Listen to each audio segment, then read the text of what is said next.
নমস্কার বন্ধুরা, আপনার ছাদ বাগানে যদি অ্যাডেনিয়াম থেকে থাকে তাহলে এই শীতের শেষে এসে এই কাজটা আপনাকে অবশ্যই করতে হবে যদি আপনি ভালো গাছ এবং অসংখ্য ফুল পেতে চান। দেখুন, এই গাছটা আমার এই টবের মধ্যে এইভাবে মাটির মধ্যে পোতা রয়েছে।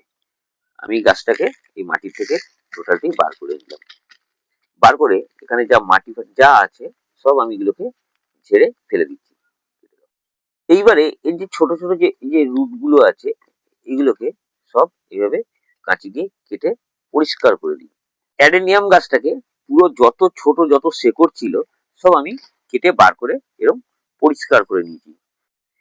এরপর পরিষ্কার জলের মধ্যে এভাবে ভালো করে ধুয়ে নিন অ্যাডেনিয়াম গাছটাকে, যাতে ওর মধ্যে কোনো মাটি ফাটি কোনো কিছু যেন লেগে না থাকে। এর মধ্যে ওই যে ফাঙ্গিসাইড, এখানে স্যাপ আছে, স্যাপটার মধ্যে এইভাবে কিছুক্ষণ এটাকে আমি চুবিয়ে রেখে দেবো। ফাঙ্গাস যদি কিছু লেগে থাকে যাতে সেটা নষ্ট হয়ে যায়। কিছুক্ষণ ফাঙ্গিসাইডে চুবিয়ে রাখার পরে ফাঙ্গিসাইড জলের থেকে আমরা গাছগুলোকে তুলে নেব। তুলে নিয়ে আমি এইভাবে একটা দড়ি দিয়ে গাছটাকে আমি এইভাবে বেঁধে দেবো। বেঁধে দিয়ে এই গাছটাকে কোনো একটু ছাওয়া জায়গার মধ্যে এটাকে আমি ঝুলিয়ে রেখে দেবো। গাছটাকে নিয়ে এইরকম কোনো ছাওয়া জায়গার মধ্যে এইভাবে আমাকে ঝুলিয়ে রেখে দিতে হবে।